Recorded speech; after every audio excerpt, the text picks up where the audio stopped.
किसान साथियों, smart farming का नियम सभी फसलों पे लागू होता है। चाहे आप गन्ना कर रहे हो, धान कर रहे हो, केला कर रहे हो, मक्का कर रहे हो, किसी भी फसल पे बिना स्मार्ट फार्मिंग आप एक अच्छा उत्पादन और कम लागत में नहीं ले सकते।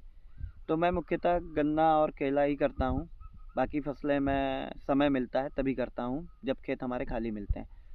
तो इस बार जो हमने खेती है अपनी गन्ने की, टोटल टंच पे पिछले 2 साल से थी, मगर तब 42 इंच थी और अब हम इसको ले आए हैं 54 से 60 इंच पे। मिनी ट्रैक्टर के साथ मैकेनिज़्म पूरा है मेरे पास और हर तरह की सुविधाएं करने के बाद हम इसको 60 और 54 पे ले आए। और जब 54 और 60 पे लाए तो सिंगल लाइन पर भी आ गए। सिंगल लाइन में हमारा बीज भी बहुत कम लगा।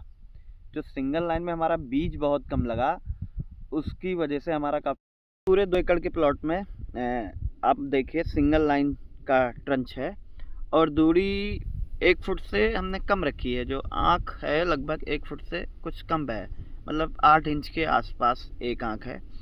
आप देखिए यहाँ दूरी, मतलब गहराई भी काफ़ी अच्छी है और दूरी भी काफ़ी अच्छी है। दोनों में 54 इंच की दूरी है और गहराई भी बहुत अच्छी हमने दी है।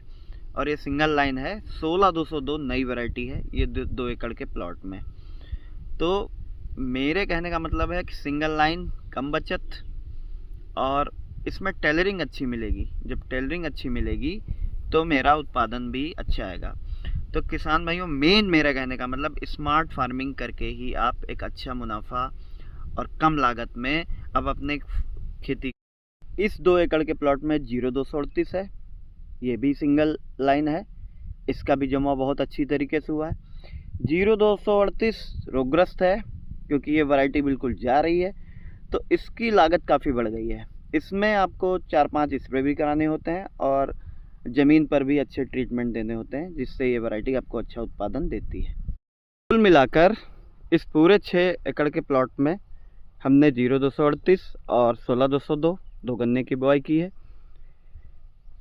आधा इसमें सिंगल लाइन है और आधा डबल लाइन भी है, जिससे कंपैरिजन देखने को मिलेगा। कंपैरिजन करना बहुत ज़रूरी है किसान साथियों। इसके अलावा हमारे अभी 10 एकड़ गन्ना और बोया जाएगा। इस बार मेरा बुआई पूरा 16 से 17 एकड़ ऑटम में और 8 एकड़ लगभग हमारी होगी स्प्रिंग में, और टोटल हमारा 40 एकड़ गन्ना इस बार हम करेंगे। तो अब जो हम वैरायटी बोएंगे उसमें 13235 होगी की हुई और 0118 भी होगी।